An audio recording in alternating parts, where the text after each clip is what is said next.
श्री स्वामी समर्थ मंडळी अन्नपूर्णा's किचन मराठीमध्ये आपल्या सर्वांचे स्वागत आहे। तर बेसनपासून आपण कमीत कमी साहित्यामध्ये बाप्पासाठी प्रसाद म्हणून मोदक बनवणार आहोत। तर त्यासाठी लागणारे साहित्य बघूया। मी इथे बेसन घेतलेलं आहे आणि तूप घेतलेलं आहे। बेसन 2 वाटी आणि तूप पाव वाटी। तर बेसन 2 कप आणि पाव कप तूप असं प्रमाण याचं आहे। तर इथे मी तूप कढईमध्ये घालते आणि त्याच्याबरोबरच मी बेसन 1-2 वाटी यामध्ये घालते। 2 वाटी बेसनला पाव वाटी तूप बरोबर आहे, म्हणजे 2 कप बेसनला पाव कप तूप हे प्रमाण व्यवस्थित आहे।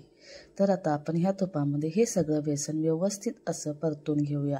जसं आपण बेसनच्या लाडूला बेसन भाजतो त्या पद्धतीनेच आपण हे तुपामध्ये बेसन भाजणार आहोत व्यवस्थित असं, जेणेकरून ह्याचा स्मेल पूर्णपणे गेला पाहिजे आणि थोडाफार कलर चेंज झाला पाहिजे। अशा प्रकारे आपण ह्यामध्ये बेसन भाजून घेऊया। तर तुम्ही पाहू शकता तूप यामध्ये पूर्णपणे मिक्स झालेलं आहे, कलर थोडासा चेंज होत आहे।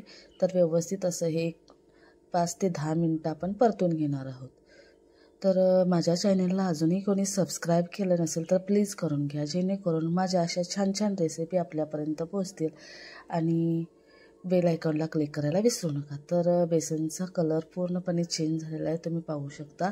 गुठळ्या फोडत मी बेसन व्यवस्थित असं भाजून घेतलेलं आहे। तर आता आपण यामध्ये ज्या वाटीने आपण तूप घेतलेलं त्याच वाटीने 2 वाटी दूध इथे घालणार आहे। तर मी आता आधी 1 वाटी दूध घालून हे पूर्णपणे बेसनमध्ये मिक्स करणार आणि आवश्यकतेनुसार थोडं असं 1 वाटी दूध यामध्ये मिक्स करणार। तर 2 मोठी वाटी बेसन, 1 पाव वाटी तूप आणि ज्या वाटीने तूप घेतले त्या वाटीने दूध, म्हणजे अर्धी वाटी दूध यासाठी लागतं असं हे प्रमाण आहे। तर आता आपण ज्या वाटीने बेसन घेतलं त्याच वाटीने आपण 2 वाटी बेसन घेतलं तर 1 वाटी पिठी साखर येथे मिक्स केलेली आहे।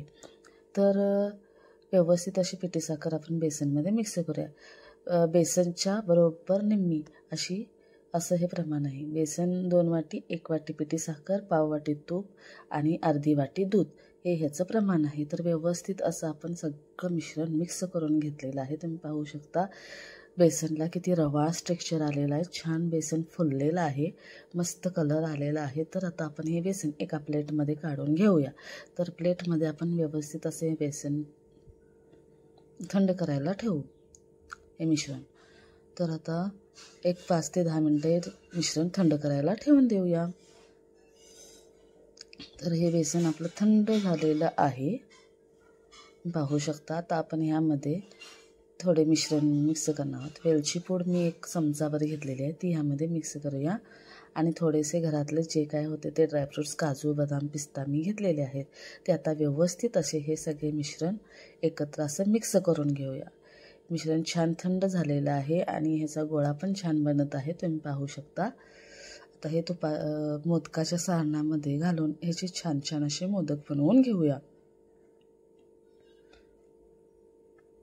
पाहू शकता मोदकाच्या साच्याला तूप किंवा पाणी काहीही लावलेलं नाही आहे, तेल तूप काहीही आहे असंच हे मिश्रण मी मोदकाच्या सारणामध्ये घालत आहे। तर आपला हा मोदक बनवून तयार झालेला आहे, तुम्ही पाहू शकता किती छान आकार आलेला आहे मोदकाला। तर अशा प्रकारे आपण सगळे मोदक बनवून घेऊया। तर अशा प्रकारे आपले मोदक बनवून झालेले आहेत बाप्पाच्या प्रसादासाठी। तर धन्यवाद मंडळी, माझा संपूर्ण व्हिडिओ पाहिल्याबद्दल।